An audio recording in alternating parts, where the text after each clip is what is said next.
છેલ્લા 5 વર્ષમાં તમે જેને વોટ આપ્યો તો એ કોર્પોરેટર ત્યાંથી શરૂ કરીએ કે દેખાયા કે નહીં? તમે 10 જણાને અહીંથી લાઈનમાં પૂછ્યા હો, 4 કોર્પોરેટરના નામ આવડે છે? કોંગ્રેસની જો સ્પેસિફિક વાત કરીએ તો લાગે છે કે કોર્પોરેશનમાં અથવા તો રાજકોટમાં વિરોધ પક્ષ તરીકે સફળ રહી હોય એવું? પણ આ શાસનમાં છે ને, દિલથી કહું ને તો પર્સનલાઇઝ મેટર સિવાય સંતોષ નથી થયો. થોડી ઘણી દ્રષ્ટિએ આપણે વિચારીએ તો આપ છે એ વિકલ્પ બનવા જઈ રહ્યો છે. કોઈ નૈતિકતાથી કામ જ નથી કરતું. રોડ રસ્તાની તમે રાજકોટની કેવી રીતે વાત કરો છો? છાપું તો તમે તો પત્રકાર માણસ છો. નમસ્કાર, હું છું ભૂમિ જાની, આપ જોઈ રહ્યા છો સત્યાર્થ મંથન.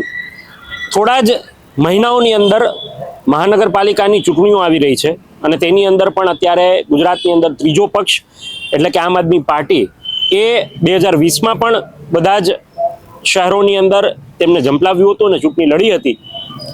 પરંતુ આ વખતે રાજકોટની અંદર શું થવા જઈ રહ્યું છે, રાજકોટના લોકોનો મિજાજ શું કહી રહ્યો છે, રાજકોટમાં કયા મુદ્દાઓ છે, તે ખૂબ જ અત્યારે ચર્ચાનો વિષય એટલા માટે બન્યો છે. કદાચ આ વહેલી ચર્ચા હશે, પરંતુ ચર્ચા એટલા માટે થઈ રહી છે કારણ કે રાજકોટની અંદર નેતૃત્વ, રાજકોટની અંદર ભારતીય જનતા પાર્ટીના ચૂંટાયેલા પ્રતિનિધિઓની કામગીરી અને તેની સામે કોંગ્રેસ એ કેટલી મજબૂત છે એ, અને આમ આદમી પાર્ટીનું સંગઠન નહીવત હોવા છતાં પણ રાત્રે થતી વિસ્તારમાં, પાટીદાર વિસ્તારમાં થતી ઓટલા બેઠક, ક્યાંક એ ચિત્ર એવું દેખાઈ રહ્યું છે કે આમ આદમી પાર્ટી જે ગ્રાઉન્ડ લેવલ પર કામ કરે છે તેનાથી આવનારી કોર્પોરેશન ઇલેક્શન્સની અંદર કંઈક નવા જૂનીના એંધાણ છે. અને જો આ કોર્પોરેશનની ચૂંટણીમાં નવા જૂની થાય તો તેની સીધી અસર એ રાજકોટની ધારાસભ્ય વિધાનસભા બેઠક પર થાય. ત્યારે રાજકોટની જનતા શું ઈચ્છી રહી છે, છેલ્લા 5 વર્ષની અંદર આ ચૂંટાયેલા કોર્પોરેટરે શું કામ કર્યા છે, કેવા કામો કર્યા છે, શું એ ચૂંટાઈ ગયા પછી દેખાયા છે કે નહીં, અને કેવા મુદ્દાઓ છે તેની લઈને વાત કરવી છે, અને એ પણ રાજકોટની જનતા સાથે. અત્યારે અમે લોકો છીએ રાજકોટના રેસકોર્સમાં અને લોકો સાથે જે ઇવનિંગ વોકમાં નીકળે છે તેમની સાથે બેસીને વાત કરી રહ્યા છીએ. મારી સાથે રમેશભાઈ છે, જેમને તમે ઘણી વખત અલગ અલગ પ્રતિભાવો રાજકોટના મુદ્દે આપતા તમે તેને સાંભળ્યા હશે. રમેશભાઈ, સીધા સવાલ પર આવ્યો તો રાજકોટમાં ઇલેક્શન, મહાનગરપાલિકાનો ટૂંક સમયની અંદર, છેલ્લા 5 વર્ષમાં તમે જેને વોટ આપ્યો તો એ કોર્પોરેટર ત્યાંથી શરૂ કરીએ કે દેખાયા કે નહીં? મારી પર્સનલ વાત કરું તો મારા વોર્ડ નંબર 7 છે, 4 કોર્પોરેટર છે. હવે અમારા સંબંધને લઈને, અમારા ગ્રુપ છે, મારા પર્સનલ સંબંધને લઈને જે મને ઓળખે છે કોર્પોરેટર, એ આપણે કહીએ તો કામ કરે છે, દિલથી કામ કરે છે, અને કે ફરિયાદ હોય તો મને કહેજો એવું પણ કહે છે. પણ ઓવરઓલ તમે જો જેને કઈ કોર્પોરેશનને ટચમાં નથી, કોર્પોરેટરને ટચમાં જે લોકો પબ્લિક નથી, એ લોકો ફાંફા મારે છે કે આ નાના મોટા પ્રશ્નો છે કોને કહેવા જવું. હવે ઇલેક્ટ્રોનિક બધી એપ આપી દીધી છે, આરએમસીની કમ્પ્લેનની કે બીજી ટેક્સ ભરવાની ઘણી બધી, પણ એવો વર્ગ જાણનાર કેટલો કે આ એપનો ઉપયોગ કરે. એટલે આમ ઓવરઓલ તમે જુઓ ને તો કોર્પોરેટરો આપણા રાજકોટના છે એ નહીવત કામ કરે છે મારી દ્રષ્ટિએ. તમને શું લાગે છે આ નહીવત કામની વાત સાથે આખા બોડીની જ્યારે વાત કરીએ છીએ ત્યારે રાજકોટ મનપા તંત્ર એ આખું જે આપણા બધા કોર્પોરેટરથી બને છે એ કેટલું સફળ રહ્યું છે રાજકોટના મુદ્દાઓને સોલ્વ કરવામાં, અથવા તો રાજકોટના જે મુદ્દાઓ છે તેના પર યોગ્ય નિર્ણય અને કામ કરવામાં? જો એવું છે કે આમ જુઓ તો સફળ રહ્યા જ નથી, કારણ કે અધિકારીઓ કયામાં નથી, કયામાં હોય તો ઓથોરિટી જે એને કામ સોંપે છે એ કરતા નથી, અને કાંઈક કામ સોંપ્યા પછી થયું કે નહીં એ ઓબ્ઝર્વ કરતા નથી. આજે મને એટલું તમે કહો કે રાજકોટના કયા કોર્પોરેટરની ઓફિસ છે, અને હોય તો એ લોકો પબ્લિસિટી કરે છે કે પ્રેસ નોટ આપે છે કે આ મારી ઓફિસ છે, આ એનું એડ્રેસ છે, આ કમ્પ્લેન નંબર છે, તમારે તો આપણા વિસ્તાર પૂરતું કંઈ કમ્પ્લેન હોય તો બિંદાસ ઓફિસે આવીને કમ્પ્લેન લખાવી રાખી, અથવા તો ટેલિફોનિક મને કમ્પ્લેન કરવી. અરે આપણે ટેલિફોનિક કરીએ છીએ તો હા થઈ જશે, ખાલી સાંત્વના આપે છે. 80% લોકોને આવો જ માહોલ છે, આવી જ અપેક્ષાઓ સાથે કામની ઓલી કરે છે, કામો થતા જ નથી થતા. તમને લાગે છે આ વખતે ત્રીજો પક્ષ પણ છે મેદાનમાં, અને અત્યારે જે રીતે અલગ અલગ મુદ્દાઓ પર લડે છે તેનાથી ક્યાંક કોર્પોરેશનમાં અસર થાય? મારી દ્રષ્ટિએ તો ફરક પડવો જોઈએ, અને પડે તો સારું પબ્લિક માટે છે. હું કોઈ પક્ષની ફેવર નહીં કરું, પણ એક વખત કોઈ બીજી પાર્ટી કે જેને ખરેખર કામની ધગશ છે, અને એને એ લોકો જે નવી પાર્ટીઓ 1-2 છે એ કામ કરી રહી છે, જે આપણે દેખાય છે, અને બીજા જિલ્લાઓમાં, બીજા સ્ટેટમાં, બીજા ગામમાં એ લોકો સફળ રહ્યા છે, એવું રાજકોટમાં એની મોટી ટીમ હોય અને કામ કરે તો એક વખત ચાન્સ આપવો જોઈએ એવું મારું માનવું છે. એક વખત ચાન્સ આપવો જોઈએ, આ પ્રકારની વાત સામે આવી રહી છે. અન્ય લોકો પણ છે, તેમની સાથે પણ વાત કરીએ અને સમજવાનો પ્રયત્ન કરીએ કે તેમનું આ મુદ્દે શું માનવું છે. શું કહેશો, જે આખી પરિસ્થિતિ છે તેના પર તમને શું લાગે છે? રાજકોટ કોર્પોરેશનમાં શું સ્થિતિ છે? ઉમેશભાઈ, મામાએ વાત કરી ને, તમે 10 જણાને અહીંથી લાઈનમાં પૂછ્યા હો, 4 કોર્પોરેટરના નામ આવડે છે? 4 કોર્પોરેટર હોય દરેક વોર્ડમાં, એને તમે જેન્યુઅનલી પૂછો, અહીં હાથ રાખીને કે અમારા કોર્પોરેટરના નામ આ પ્રમાણે છે, જોયા પણ નહીં હોય. અમારે પર્સનલાઇઝ રિલેશનશિપની હું વાત જ નથી કરતો. એના એટલા માટે કે પર્સનલ રિલેશનશિપમાં જે કામ થાય ને, એ કોર્પોરેશન હોય, LIC હોય, ST હોય, રેલવે હોય કે કોઈ પણ ડિપાર્ટમેન્ટ હોય, એ પર્સનલાઇઝ રિલેશનશિપ ત્યાં. પણ આ તો પબ્લિકની માટેની આ સંસ્થા છે, રાજકોટ મહાનગરપાલિકા, બરાબર છે. હવે એ પરિસ્થિતિ 10માંથી 7 જણાની છે. અને એમણે બહુ સરસ વાત કરી, ડિજિટલ બહુ ડેવલપમેન્ટ સરસ છે. ટેક્સ પણ આપણે વર્ષોથી ભરીએ છીએ, 5% ડિસ્કાઉન્ટ પણ આપે છે કોર્પોરેશન, બહેનોને 6% ડિસ્કાઉન્ટ આપે છે. પણ છતાં લાઈન જુઓ, જન્મ મરણના પ્રમાણે તમારે સર્ટિફિકેટ લેવાનો, એમાં લાઈન જુઓ, બધું ડિજિટલાઇઝેશન છે. એટલે તમે કામ કરો છો એ દેખાતું જ નથી. અને ટુ બી વેરી ફ્રેન્ક, 7 નંબરનો જ વોર્ડ છે મારો. 6 મહિના રોડમાં જે હાલત થઈ છે અમારા લોકોની, હું તમને હજી એક દાખલો આપું. મહાકાળી મંદિરનો કન્યા છાત્રાલયથી રોડ જાય છે, છેક સુધી પૂરો થાય છે. ઇટ ઇઝ ઓલમોસ્ટ 1/2 કિલોમીટર, કદાચ 1 કિલોમીટર હોય. હજી રોડ એવો ને એવો છે, જે અમારો રોજનો રૂટ છે. ત્યાં દર 3-5 મિનિટે ટ્રાફિક જામ થઈ જાય, 2 મોટા વ્હીકલ આવી જાય. એટલે it is not a success. 5 વર્ષમાં તમને સંતોષ થાય એવું કામ પર્સનલાઇઝ થયું છે, ઇન જનરલ નથી થયું. નંબર 2, તમે પૂછ્યા હતા, ત્રીજો પક્ષ, ચોથો પક્ષ, 5મો પક્ષ ભૂલી જાઓ. ચેન્જ ઇનેવિટેબલ છે, થોડે અંશે ઇનેવિટેબલ. એટલા માટે કહું છું કે તમને તમારો બીજો નંબર આવે ને, 3-4 માર્કે રહી જાવ ને, તો જ પહેલો નંબર લઈ આવવા માટે તમે થોડી મહેનત કરશો. બીજા નંબર વાળાને ખબર હોય કે મારે પહેલો નંબર લઈ આવવો છે, એટલે એ વધુ મહેનત કરશે. બીજો ત્રીજો નંબર ભલે થોડો ચાન્સ મળે, કોઈ પર્સનલ પક્ષની વાત નથી થતી, પણ આ શાસનમાં છે ને, આમ દિલથી કહું ને તો પર્સનલાઇઝ મેટર સિવાય સંતોષ નથી થયો. કેટલા 5 વર્ષમાં ઇવેન્ટ્સ તો નહીં, દુઃખદ ઘટનાઓ કેટલી બની ગઈ, લોકોને કેટલી સુખદ ઘટનાઓ. તમે તો પત્રકાર છો, વર્ષોથી આપણે મળીએ છીએ, તમે પોતે એનાલિસિસ ઘેરે જઈને કરજો કે સુખદ કરતાં દુઃખદ ઘટનાઓ, પરિવાર પબ્લિકને પડતી મુશ્કેલીઓ સારી કરતાં વધારે આવી છે. એટલે ultimately change is to a some extent જરૂરી. ચેન્જ જરૂરી છે, આ એક વાસ્તવિકતા ભરી વાત છે. પણ બીજી બાજુ સમજવાની વાત એક એ પણ છે કે જ્યારે આપણે ત્રીજા પક્ષની વાત કરીએ છીએ, હું એટલા માટે વાત ટાંકી રહ્યો છું કારણ કે 2020ના જે ઇલેક્શન્સ હતા, એ કોર્પોરેશનના ઇલેક્શનની અંદર આમ આદમી પાર્ટીને વોટ શેરની વાત કરીએ, જે મળેલા મતોની વાત કરીએ, તો એ બીજા નંબર પર હતી અને કોંગ્રેસ બેકફૂટ પર આવીને 3rd રેન્ક પર હતી. તો સમજવાની વાત એ છે કે આ કોંગ્રેસ કરે છે શું એમને જનતા વચ્ચે એ વિશ્વાસ ગુમાવ્યો છે?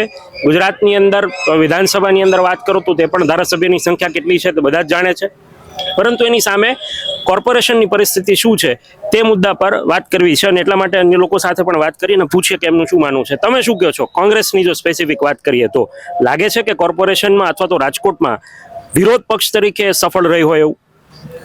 100% નિષ્ફળ છે કોંગ્રેસ. કારણ કે એના જે પણ ઉમેદવાર છે, જે એકચ્યુઅલી ખરેખર જે કામ કરવું જોઈએ એ ટાઈપનું કોઈ પણ જાતનું કામ કરતા નથી. ફક્ત ને ફક્ત કોંગ્રેસના કમિટીના મેમ્બર છે એવું જ લાગે છે. એટલે મારી દ્રષ્ટિએ તો કોંગ્રેસ તો 100% નિષ્ફળ જ છે.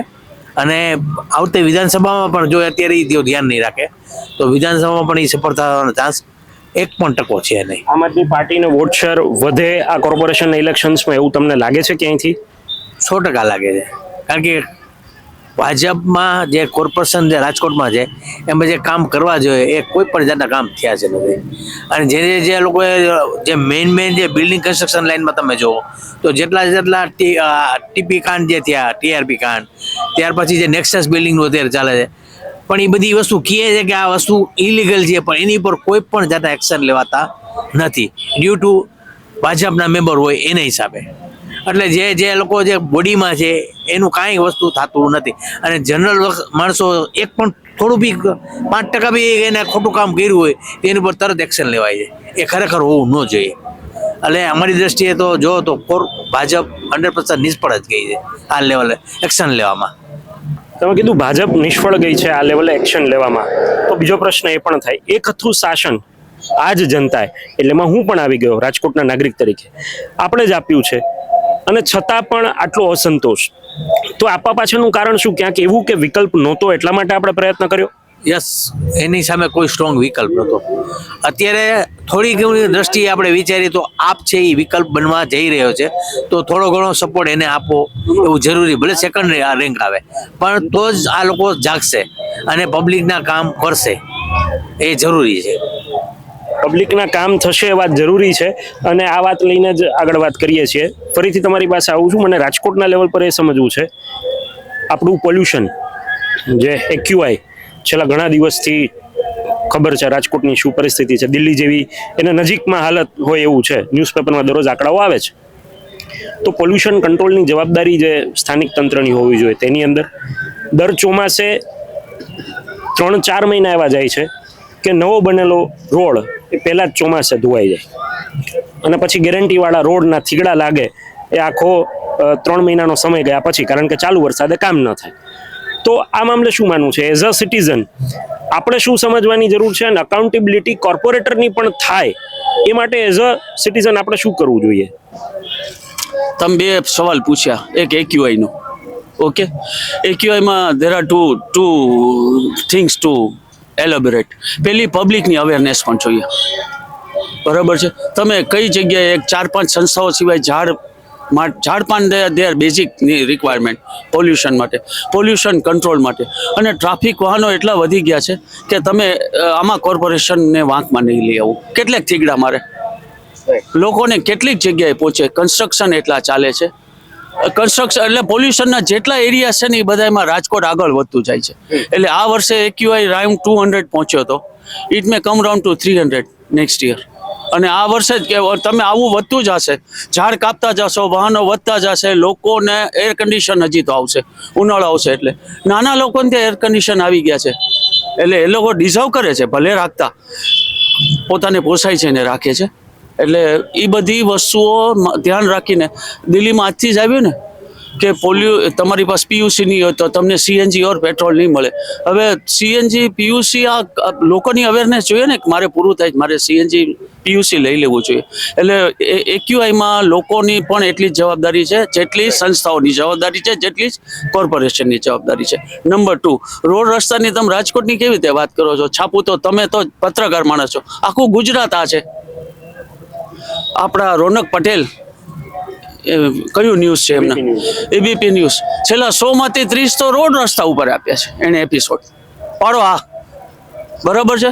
રાજકોટના રોડ રસ્તાની વાત તમે કરો છો તો you go on Gujarat level બાપુ.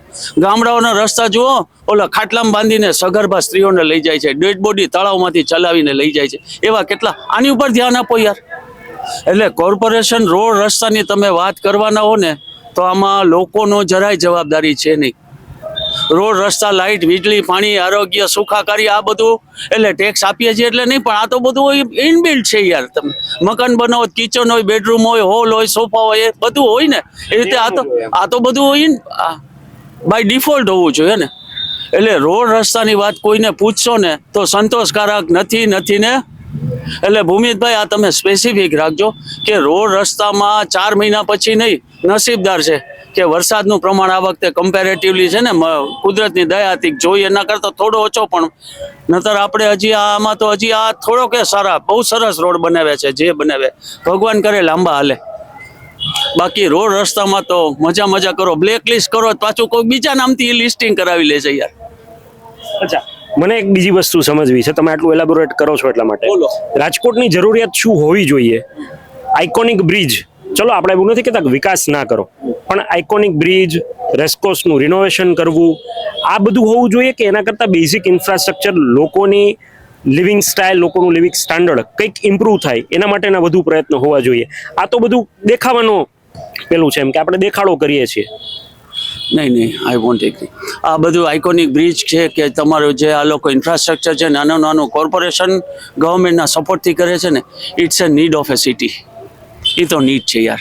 તમારે આટલા બ્રિજ બને, આમ્રપાલીનો બ્રિજ છે બાપુ, કેટલી 25, 30, 40 વાર ફાટક બંધ થતું હતું. હવે સ્મૂથનેસ જુઓ તમે, સ્મૂથનેસ આવી ગઈ. કાલાવડ રોડનો મહિલા કલ્યાણનો ફાટક, પછી કાલાવડ રોડનો આપણે વોકાડ હોસ્પિટલ પાસે જાડુસ પાસે બ્રિજ છે, બસ રૈયા રોડનો બ્રિજ છે.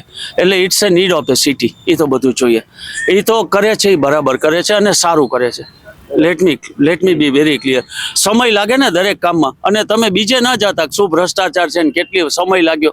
સમય લાગે જ છે યાર, દીકરીના લગ્ન જેવું છે, કામ તો નીકળ્યા જ કરવાનું. કોર્પોરેશન છે પણ આઇકોનિક, તમે બીજું શું માગો છો કોર્પોરેશન પાસે? શાંતિથી તમને રહેવા મળે, તમને રોડ સારો મળે, civic centre up to date working કન્ડિશનમાં હોય, એક્સપાયરી ડેટની દવા ના મળે, ડોક્ટર્સ હાજર હોય, મશીન કામ કરતો હોવો જોઈએ. મશીન છે તો ડોક્ટર્સ નથી, ડોક્ટર છે તો મશીન નથી.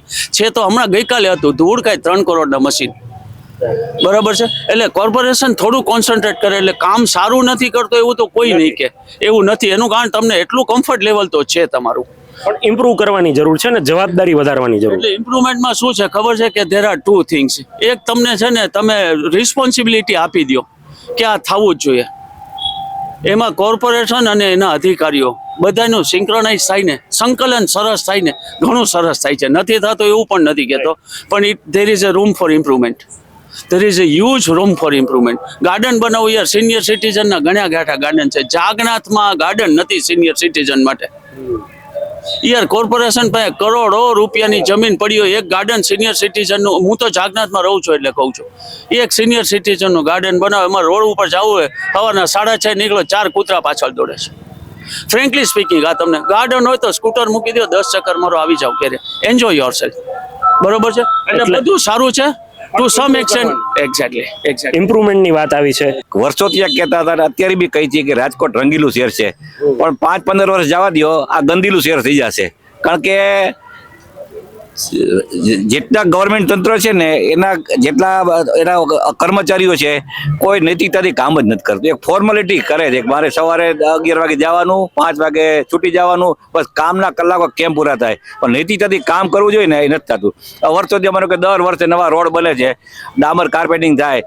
ડામર કાર્પેટિંગ કરતા કરતા 1 ફૂટ રોડ ઉપર આવી ગયા છે. વરસાદના પાણી બિલ્ડિંગમાં ઘૂસી ગયા છે. એ પરવા જ નથી કે આ લોકોનું શું થવાનું છે. પછી આપણે પાડી કરવી પડે ને ઓલું કરવું પડે. એટલે જ્યાં સુધી નૈતિકતાથી દરેક તંત્ર કામ નહીં કરે ને, ત્યાં સુધી સિટી સુધરશે નહીં. હવે ઇન્ફ્રાસ્ટ્રક્ચરની વાત કરી, નવા બ્રિજ બને છે, નાન ત્યાં, એ બને સારી વસ્તુ છે, સિટીના ડેવલપમેન્ટ માટે બનવું જોઈએ. પણ એની સાથે સાથે જે નીચેની બધી વસ્તુ છે, દબાણ વધતા જાય, નાન ત્યાં, એને એવોઇડ કરે છે. આ રૈયા ચોકડી છે, માનો કે એ મોટો ચોક કર્યો, ના અંતે સાઈડમાં દબાણો એમ નામ છે, ક્યારેક વળી ઓપરેશન કરે ને વળી 2 દી પછી પાછું આવી જાય છે. એટલે આ બધું બેઝિક વસ્તુ નવું કરો તો જૂનો બી સુધારો કરો, અને પરમેનન્ટ એવું કરો કે ત્યાં કોઈ દબાણ ન થાય, એવું હોવું જોઈએ. Politically at the end, last question પર આવું તો, આ બધાનું અસર પોલિટિકલી ક્યાંક ચેન્જીસ જોવા મળે એવું લાગે છે? રાજકોટનું પોપ્યુલેશન કેટલું છે એક્ઝેક્ટ ન કહું, પણ રાજકોટના પોપ્યુલેશનમાંથી 1 લાખને બાદ કરો ને, બધા તંત્ર વિશે ફરિયાદ છે ને છે. અને 1 લાખ જે નથી ફરિયાદ કરતું એને ખબર નથી પડતી કે મારે શું ફરિયાદ કરવાની છે. એટલે બધાને ફરિયાદ છે. અમારા જેવા કે તમે આવો છો તમે કહી છે, બાકી કોને ફરિયાદ કરવા જાય? આટલા કોર્પોરેટર છે, કોઈ કોર્પોરેટરની ઓફિસ નથી. મેં અગાઉ કીધું એમ, દરેક ત્યારે મત લેવા આ ચા કનેક્ટ નથી. તમે હું જૂના કોર્પોરેટર તમે વાત કરું, મુરલીભાઈ દવે છે, દિલીપભાઈ પટેલ છે, અથવા તો ઓલા સોલંકી હતા, ગોવિંદભાઈ સોલંકી, એનો ફિક્સ કાર્યક્રમ હતો કે 9 વાગથી 10 વાગ્યાથી પાનની દુકાને ઊભા હોય, લોકો મળવા જતા અને કામ થાય. આજે ગોતવા પડે છે અને હોય તો મળતા નથી મારા, એવું થઈ જાય છે ના. નેતાઓ ગોતવા પડે છે અને પહેલા નેતાઓ જનતા વચ્ચે જતા, આ વાત છે. આ વાતનો સારાંશ એટલો પણ છે કે પોલિટિકલી ચેન્જની વાત લોકો કરી રહ્યા છે. કોર્પોરેશનના ઇલેક્શન્સને 4-5 મહિના જેટલો સમય છે, પરંતુ આ પૂર્વે અમે એટલા માટે પહેલ કરી છે કે રાજકોટના નાગરિક શું વિચારી રહ્યા છે, રાજકોટના નાગરિકો શું કહી રહ્યા છે, તેના પર મંતવ્યો રજૂ કરવાનો એક આ નાનો અમથો પ્રયત્ન કર્યો છે.